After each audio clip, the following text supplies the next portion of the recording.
누가 생선가게 딸내미 아니랄까봐 이런 비린 냄새 풍기는 게야. 이런 된장 똥파리만 잔뜩 끌고 시집을 온 게야. 우리 당장 이혼해. 네가 시집 올 때 잔뜩 끌고 온 생선 비린내 때문에 파리들이 꼬였잖냐. 파리가 결혼해서 알을 까고 그 손주가 또 성체가 되어 알을 까서 온 집구석에 똥파리가 드글드글한다. 이니은아, 갈 땐 가더라도 네가 데리고 온 파리는 싸그리 잡아 조지고 가거라. 일단 구독하시고요. 끝까지 다 보신 후 재미가 없다면 취소하시면 됩니다. 30대에 결혼생활 잠깐 맛만 본 돌싱이에요. 지금도 아이가 들어서지 않은 게 하늘이 날 도운 것이라 여길 정도로 다행스럽습니다. 제가 어릴 때 아빠가 돌아가셨습니다. 제 밑으로 남동생 하나가 있었는데 엄마는 우리 남매를 홀로 키우며 악착같이 사셨어요. 시장 통해서 생선 장사를 하셨는데 어릴 땐 엄마한테서 나는 그 비릿한 냄새가 어찌나 싫었던지 철들고 나서야 엄마 고생하신 거 가슴 깊이 감사해야 할 줄 아는 저였는데 어느새 결혼해 있더라고요. 남편은 제가 일했던 직장 거래처 말단 사원이었어요. 저를 한참 동안이나 따라다니며 구애를 했고 그 정성에 제가 마음이 움직여 결혼했어요. 문제는 시어머니예요. 결혼하는 순간부터 이 결혼은 잘못한 결혼이다라는 생각을 바로 들게 만드신 시어머니예요. 으잉 킁킁, 이게 무슨 냄새냐? 네? 어머님 무슨 냄새라도 나는가요? 이 비릿하면서도 그냥 짭조름한 콩고무리한 냄새가 갑자기 나는 것 같은데. 아무 냄새도 안 나는데요? 뭐야? 냄새가 꼭 코로 맡아야 냄새냐? 헉, 네 뒤에서 스물스물 올라오는 아우라에서 비릿한 생선 냄새가 올라온다야. 누가 생선가게 딸내미 아니랄까봐 이런 비린 냄새 풍기는 게야. 이런 된장 어머님 그건 너무 억지이십니다. 뭐야? 억지라고라노라. 네 뚝배기를 억지스럽게 한번 터뜨려보랴. 저는 홀어머니 밑에서 자랐기 때문에 돈을 벌 수 있는 나이가 되자 바로 일을 시작한 케이스예요. 엄마처럼 악착같이 일했고 돈을 벌기 시작하면서 맹세한 게 있어요. 절대로 엄마한테 도움을 받지 말자라고요. 그래서 결혼 때도 단 한 푼도 엄마의 도움 없이 결혼했는데 시어머니는 늘 이게 불만이었나 보더라고요. 아니, 넌 어찌 된 게 그냥 진짜 숟가락 하나 딸랑 들고 시집을 오냐? 네? 너희 집을 둘러보란께 죄다 낡은 가전제품에 그럴싸한 가구가 하나도 없잖냐? 어머님, 오빠랑 우리 결혼할 때 양가 부모님 도움 없이 우리 스스로 일어서기로 했습니다. 살면서 아끼고 모아서 하나씩 장만하려고요. 뭐야? 그려 아끼고 모아서 하나를 사든 두 개를 사든 그건 내 알바가 아니고 어찌 시집 오문 설라문에 시부모님을 위한 반지 쪼가리 하나 없냐 이거요? 남의 집 며느리는 말이여 시집 올 때 예단이다 뭐다 차다 뭐다 그런 거 그냥 때려박는디 넌 어찌 숟가락 하나만 딸랑 들고 기어들어와 그리도 뻔뻔하게 쌀을 축내냐 이 말이여. 어머님 그건 오빠도 아무것도 해온 게 없고 또 어머님의 도움도 받은 게 없는. 차타마우스, 남자랑 여자랑 같으냐? 이런 띠양 생선가게 딸내미 아니랄까봐 똥파리만 잔뜩 끌고 시집을 온 게야. 오미오미 어쩌스까? 파리만 꼬이네 파리만. 어여가서 에프킬라 가져오너라. 내 이 똥파리들을 아주 작사를 내야겠구마이라. 시상에 어찌 딸자식을 남의 집에 보내면 서설나문에 몸뚱이 하나만 떨렁 보냈고 고등어, 꽁치, 깔치 백날 팔아제끼면 뭐해? 딸자식 시집갈 때 몸뚱아리 하나만 딜렁 보내는디. 그렇다고 남편 시댁이 넉넉한 것도 아닙니다. 또 결혼할 때 시댁에서 도와준 것도 없어요. 둘이 양가 부모님의 도움 없이 우리 스스로 일어서자고 약속했고 모자란 것은 은행 돈을 빌려서 시작한 경우입니다. 그런데 늘 시어머니는 결혼 때 아무것도 해주지 않은 저희 엄마를 깎아내리는데 정말 참기가 너무 힘들었어요. 그렇게 시댁에 다녀온 날은 어김없이 남편과 말다툼을 했습니다. 오빠, 우리 결혼할 때 분명히 양가 부모님 도움 없이 우리 스스로 모든 거 하기로 했지. 그런데 왜? 어머님 말끝마다 시집 올 때 빈손으로 왔다고 막말하시는데 오빠도 빈손으로 왔잖아. 나? 빈손으로 왔지. 거기에 맨발. 그런데 어머님 왜 나한테만 그런 식으로 막말 퍼부으며 잔소리 하시게 그냥 두는 거야? 네가 좀 참아. 우리 엄마 아무도 못 말려. 젊은 네가 그것도 이해 못하니? 이건 이해하고 말고 할 문제가 아니잖아. 우리 엄마 생선가게 하신다고 무시하고 깎아내리신 적이 한두 번이 아닌데 어떻게 참아? 우리 엄마 고등어 좋아하시는데 고등어라도 좀 가져다 드려봐. 혹시 알아? 좋아할지?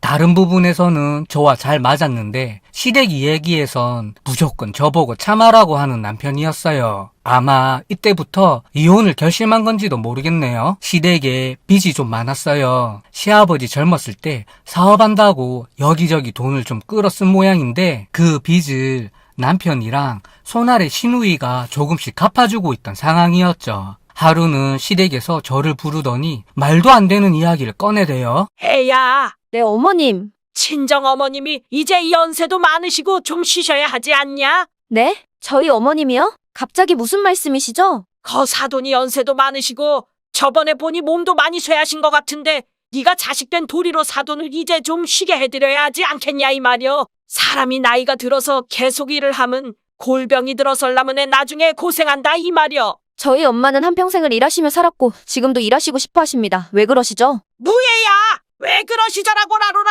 어디서 감히 꼬박꼬박 말대꾸가. 엄마 진정해. 여기서 화내면 안 돼. 컴다운. 진정하고 차근차근 이야기해. 에헴, 내가 흥분했구먼. 그래, 너희 엄마 생선가게를 처분하고 그 돈으로 우리 빚을 좀 갚으면 하는디. 네. 더 생각을 해봐라. 그 가게 처분하면설라면에 네 엄마 쉬어서 좋고 우리 빚 줄어들어서 좋고 이런 걸 무해라 하는 줄 아냐? 가재치고 또랑 잡고 누이 좋고 매부 좋고 와탕쿠나야. 어차피 너 시집 올 때 빈손으로 왔으니 이제라도 그리하는 게 인지상정이다 이 말이여. 허. 저희 어머니 생선가게를 처분하자는데 진짜 이것들이 제정신인가 싶었어요. 저 알고 있었거든요. 남편이 저 몰래 시댁에 돈 가져다 주는 거 다 알고 있었는데 이제는 대놓고 엄마 가게 처분하고 지네들 빚을 갚자 하대요. 어머님, 우리 엄마가 일을 안 하고 쉰다 해도 그 가게 처분한 돈을 왜 드려야 하죠? 무무예야, 이 니은이 드디어 쥐약을 섭취했나?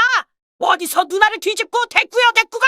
생각을 해보세요. 그 가게 엄마가 평생을 일구고 갖고 온 가게예요. 그 가게를 애초에 팔아라 말아라 한 것부터 말도 안 되고 또 그 돈을 왜 드리냐고요? 야, 이 니은아, 네 엄마가 있는 그 시장통이 현대화되어서 설라문에 가게 가격이 뛴 걸 내 모르는 줄 아는겨? 재래시장통에서 최신식 현대화되며 따따따블로 올랐더만 이제는 그 가게 처분하고 우리의 삶의 보탬이 되어달란 건디 어디서 쌍심지를 켜고 지랄려? 당신들 정말 제정신이 아니군요. 그 가게가 10억 100억에 팔려도 한 푼도 못 줄 뿐만 아니라 우리 엄마 아직 건강하니 재수없는 소리는 하지 마세요. 무예야, 이 니은이 어디서 용천지랄이여 지랄이. 여보, 흥분 좀 가라앉혀. 왜 그래? 닥쳐. 너도 똑같은 인간이야. 나 먼저 집에 가니까 오든지 말든지 네가 알아서 해. 워미워미 저 니은이 그나마 혼미한 정신줄을 아예 놔불었단 게 워미워미. 그동안 억눌렸던 게 폭발해서인지 막 쏟아붓고 집에 왔습니다. 그날 이후로 시댁 쪽으로는 쳐다도 보기 싫어졌고 남편마저 꼴 보기 싫어지더라고요. 차라리 잘된 일이었죠. 얼굴 보고 스트레스 받느니 안 보는 게 차라리 잘된 거죠. 그렇게 지내는데 남동생한테 연락이 왔어요. 엄마가 많이 편찮으시다고 그 연세에 쉬지 않고 일을 해오셨으니 몸이 성할 리가 없죠. 들어보니 여기저기 성한 곳이 한 군데도 없더라고요. 엄마 몸이 이 지경이 될 때까지 왜 몰랐어? 애긍 사람이 나이가 들면 원래 하나 둘씩 고장이 나는 게야. 난 걱정 말거라. 엄마, 내가 신경 못 써줘서 정말 미안해. 애극응 아니다. 그런데 가게 때문에 걱정이구나. 아이고, 엄마 걱정 말고 쉬어. 가게는 우리가 알아서 잘 관리할게. 미안하구나. 너희에게 짐만 되고 나도 이제 고향 시골에 내려가 작은 농막에서 그냥 쉬고 싶구나. 결국 엄마는 일을 더 할 수 없는 지경에 이르렀고 시골의 작은 농막에 가셔서 요양을 하시게 되었습니다. 엄마 곁에 있느라 연애도 한번 못 해보고 결혼도 못한 남동생까지 함께 내려갔는데 어찌나 마음이 아리던지 그때쯤 해서 시누이 결혼 이야기가 나왔어요. 어차피 담쌓고 사는 집 경사라 저하고는 상관없다며 간단히 축하 메시지만 주고 끝내려 했는데 몇 달 만에 저희를 시댁에 부르대요. 그리고 이어지는 정말 놀라운 헛소리. 그려, 오랜만이다. 넌 어찌된 내가 그동안 콧배기 한 번을 안 비추는 게냐 으잉. 네, 조금 바빴습니다. 죄송합니다. 그려, 사돈댁 건강이 많이 안 좋아지셨다고? 네, 어머님. 지금 일 쉬시고 시골에 내려가 요양 중이십니다. 와탕쿠나야. 어머님, 뭐라고요? 오잉. 아니다, 네가 잘못 들은 게야. 그럼 그 가게는 어쩌기로 했냐? 어머님, 또 그 이야기세요? 저번에도 그랬고 분명히 말씀드리지만 그 가게 제 동생 거예요. 야, 이 니은아, 내 이야기 똑바로 들어. 내가 사돈댁 그리 아프신데 거기에다 대고 그 가게 처분한 거 우리에게 달라 하겠냐? 네 시엄마는 말여, 그렇게 피도 눈물도 먹물도 막 없는 그런 사람 아니여. 그럼 이렇게 저를 부르신 이유가 뭔가요? 거 있잖냐, 사돈댁이 사시는 아파트. 네, 엄마 집이요? 그려, 그 아파트가 사돈댁 자가주택인데 지금 비어있은 게 너무 아깝잖요. 그래서요? 그래서 우리 영숙이가 곧 시집을 가는데 영숙이 신랑 될 사람이 아직 백수요. 정확히 말하면 백수는 아니고 설나무네. 준비된 공무원이라는 거지비. 그래서 말인데 이 영숙이가 자리 잡을 때까정 네 사돈댁 아파트에 신혼둥지를 좀 틀자 이거요. 생각을 해봐라. 거 빈집을 리모델링해서 설나무네 신혼집으로 만들고 나중에 영숙이 신랑이 공직자가 되면 그때 집을 빼주면 되지 않냐 이 말이여. 그리 되면 영숙이 신혼집 생겨 좋고 그 아파트 리모델링 되어서 좋고 와 탕쿠나야. 저희 엄마가 살던 아파트가 자가인 걸 남편이 말을 한 건지 거기를 리모델링해서 시누이 좀 살게 하자고. 시누이 남편 될 사람이 공무원 준비를 하는데 나이가 좀 있어서 더 늦기 전에 결혼해야 한다고. 말이 되는 소린가요? 어머님, 지금 제정신인가요? 저번엔 가게를 처분해서 빚을 갚아달라더니 이젠 엄마 집을 달라고요? 진짜 정신이 제대로 박힌 사람들 맞나요? 무무예야. 이런 개십싸리 같은 경우를 봤나? 뭐라고요? 어머님 지금 쌍욕하신 거예요? 무예야. 개십싸리는 쌍떡잎식물 꿀풀과의 여러 해살이 풀이름이다. 니나. 공무원 준비가 무슨 큰 벼슬이라고 사돈이 아파서 비어있는 집을 달라는 거예요? 내가 시집 올 때 이런 한 푼도 시댁에서 도움받은 거 없는 만큼 나도 도움드리지 않을 거고 그 어떤 이유가 되었든 친정에 있는 재산이 이런 한 푼도 못 드리니 그리하세요. 여보. 너도 똑같은 인간이야. 예전에 시댁 식구 모임 때 한 번 와서 같이 밥 먹은 적 있어요. 꼭 기생오라비처럼 생겨서 보니 공부도 안 하게 생겼던데 공무원 준비했나 보죠. 말이 공무원 준비지 백수나 다름없는 거잖아요. 웃긴 건 시누이 시댁 될 사람들 요구사항이 참 말도 안 되는 거예요. 제가 몇 마디 쏘아 붙이니 옆에서 듣고 있던 시누이가 하는 말이 새언니, 내가 입장이 곤란해서 그래. 남친 이제 공무원 될 거라며 그에 맞는 운수 아니면 집을 요구하는데 내가 모아놓은 게 있어야지. 남친 공무원 되고 돈 모아서 우리 살 집 따르고 하게 되면 그 집 돌려드릴 거야. 생각을 해봐. 남편 공무원 돼서 고위공직자 되면 새언니도 한 자리 챙겨주고 할 건데 먼 미래를 보고 서로서로 좀 돕자 이거야. 나 집 못 구하면 거기서 나랑 결혼 안 시킬 거라고 으름장을 놓는데 어떡해. 뭐라고요? 고위공무원이요? 몇 급 시험을 준비하시는데요?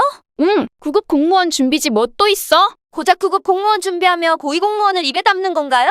언니, 지금 대통령 윤석열도 누가 대통령 될 줄 알았어? 다 9급부터 시작하는 거지 너무하네. 9급이라도 나라의 녹을 먹는 공무원이야. 무슨 고위공무원 준비하는 것도 아니고 고작 9급 공무원 준비하는데 그쪽 시댁에서 과도한 요구를 하는 거죠. 더 이상 듣고 있다가는 제 입에서 쌍욕이 튀어나올 것 같아서 노발대발하는 시모 뒤로 하고 나왔어요. 그리고 나서 바로 남편한테 이혼 요구했죠. 우리 당장 이혼해. 응? 이혼. 그래, 나 이미 당신 식구들이랑 끝난 지 오래야. 네가 나랑 이혼해서 뭐 해서 먹고 살게? 뭐? 난 당신 없으면 못 사는 줄 알아? 나도 너의 그 더러운 성격에 질렸어. 장모님 가게도 그렇고 집도 그렇고 서로서로 좋은 쪽으로 가자는 건데 그리 승질을 부려. 그래 나도 그 말 나오기 기다렸어. 네가 나 없이 뭘 한다고? 당장 이혼해. 어차피 일전에 생선가게 처분 이야기 때부터 금이간 결혼 생활이어서 비교적 순조롭게 이혼했어요. 제가 자기 없으면 못 사는 그런 여자로 알고 무시하며 선심 쓰듯이 살아줬다는데 기가 차더라고요. 거기에 이혼하는 날까지 전화와서 막말 내뱉었던 시모. 야 이니은아. 이제 속이 시원하냐? 네, 아주 속이 시원하다 못해 뻥 뚫립니다. 그려. 이 생선비린내 나는 이은아. 네가 이혼할 땐 이혼하더라도 끝은 봐야지. 뭐라고요? 다 끝난 마당에 뭐를 또 끝을 봐요? 네가 시집 오며 가져온 것들. 무슨 말씀이세요? 시집 갈 때 빈손으로 갔다고 그리 막말을 퍼보신 분이 내가 시집 갈 때 가져간 것들이라뇨. 파리들 말이다. 이 개십살이야. 파팔이요. 그려 이니은아. 네가 시집 올 때 잔뜩 끌고 온 생선 비린내 때문에 파리들이 꼬였잖냐.